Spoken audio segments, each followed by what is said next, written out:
2025 degree പ്രിലിംസിന്റെ മുൻവർഷ ചോദ്യപേപ്പറാണ് ഈ വീഡിയോയിലൂടെ പരിചയപ്പെടുന്നത്. ആദ്യത്തെ ചോദ്യം, താഴെ കൊടുത്തിരിക്കുന്ന സംഭവങ്ങളിൽ ഏതെല്ലാമാണ് ശീതയുദ്ധവുമായി ബന്ധപ്പെട്ടിരിക്കുന്നത്? ക്യൂബൻ മിസൈൽ പദ്ധതി, വിയറ്റ്നാം യുദ്ധം, നാറ്റോയുടെ രൂപീകരണം എന്നിവയാണ് ശീതസമരവുമായി ബന്ധപ്പെട്ടിരിക്കുന്നത്.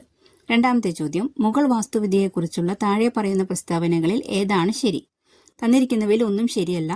ശരിയായിട്ടുള്ളത് ഫത്തേപൂർ സിക്രി നിർമ്മിച്ചത് അക്ബർ ചക്രവർത്തിയാണ്.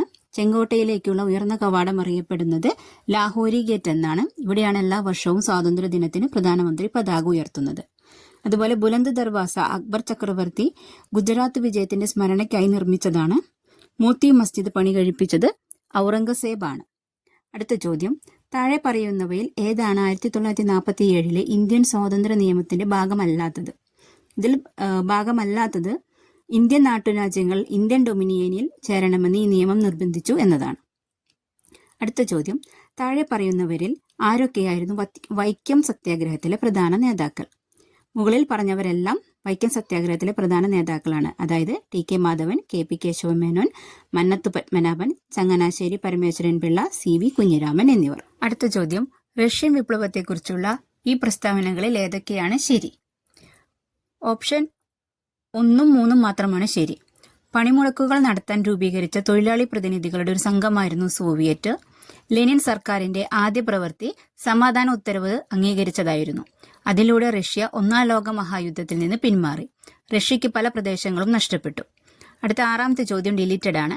7ാമത്തെ ചോദ്യം, നിസ്സഹകരണ പ്രസ്ഥാനത്തെക്കുറിച്ചുള്ള താഴെ പറയുന്ന പ്രസ്താവനകളിൽ ഏതാണ് ശരി? ഓപ്ഷൻ 1, 2, 4 മാത്രമാണ് ശരി. അത് 1920 ഓഗസ്റ്റ് 1 ഗാന്ധിജി നിസ്സഹകരണ പ്രസ്ഥാനം ആരംഭിച്ചു. ഹിന്ദുക്കൾക്കിടയിലെ തൊട്ടുകൂടായ്മ നീക്കം ചെയ്യലും ഹിന്ദു മുസ്ലിം ഐക്യം പ്രോത്സാഹിപ്പിക്കലും പരിപാടികളുടെ ഭാഗമായിരുന്നു. ചൗരി ചൗര സംഭവം നിസ്സഹകരണ പ്രസ്ഥാനം നിർത്തിവെക്കുന്നതിലേക്ക് നയിച്ചു എന്നിവ. അടുത്ത ചോദ്യം, താഴെ പറയുന്നവയിൽ ഏതാണ് ഐക്യരാഷ്ട്രസഭയുടെ ലക്ഷ്യം? ഇപ്പം തന്നിരിക്കുന്ന 4 ഓപ്ഷൻസും ഐക്യരാഷ്ട്രസഭയുടെ ലക്ഷ്യമാണ്. അന്താരാഷ്ട്ര സമാധാനവും സുരക്ഷയും നിലനിർത്തുക, രാഷ്ട്രങ്ങൾക്കിടയിൽ സൗഹൃദ ബന്ധം വളർത്തിയെടുക്കുക, അന്താരാഷ്ട്ര പ്രശ്നങ്ങൾ പരിഹരിക്കുന്നതിൽ അന്താരാഷ്ട്ര സഹകരണം ഉറപ്പുവരുത്തുക, മനുഷ്യാവകാശങ്ങളോടും മൗലിക സ്വാതന്ത്ര്യങ്ങളും പ്രോത്സാഹിപ്പിക്കുക. അടുത്ത ചോദ്യം, കേരളത്തിലെ സാമൂഹിക മത നവീകരണ പ്രസ്ഥാനത്തെക്കുറിച്ചുള്ള ഇനി പറയുന്ന പ്രസ്താവനകളിൽ ഏതാണ് തെറ്റ്? ഇതിൽ 1905 ഡോക്ടർ പൽപ്പുവാണ് സാധുജന പരിപാലന സഭ സ്ഥാപിച്ചത് എന്നതാണ് തെറ്റ്. 1907 അയ്യങ്കാളിയാണ് സാധുജന പരിപാലന സഭ സ്ഥാപിച്ചത്. അടുത്ത ചോദ്യം, താഴെ പറയുന്നവയിൽ ഏതാണ് 1857 കലാപത്തിന്റെ ഫലമായി ഉണ്ടായത്? ഓപ്ഷൻസ് 1, 2, 3 മാത്രമാണ് ഉണ്ടായത്. British parliament better government of India act പാസാക്കി. ഈസ്റ്റ് ഇന്ത്യ കമ്പനിയുടെ ഭരണം അവസാനിച്ചു.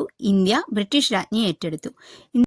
ഇന്ത്യയുടെ സെക്രട്ടറി ഓഫ് സ്റ്റേറ്റ് എന്ന ഓഫീസ് സൃഷ്ടിക്കപ്പെട്ടു. ബാക്കി ചോദ്യങ്ങൾ മറ്റൊരു വീഡിയോ ആയിട്ട് വരുന്നതായിരിക്കും. വീഡിയോ ഇഷ്ടപ്പെട്ടാൽ സബ്സ്ക്രൈബ് ചെയ്യുക, ലൈക്ക് ചെയ്യുക, ഷെയർ ചെയ്യുക.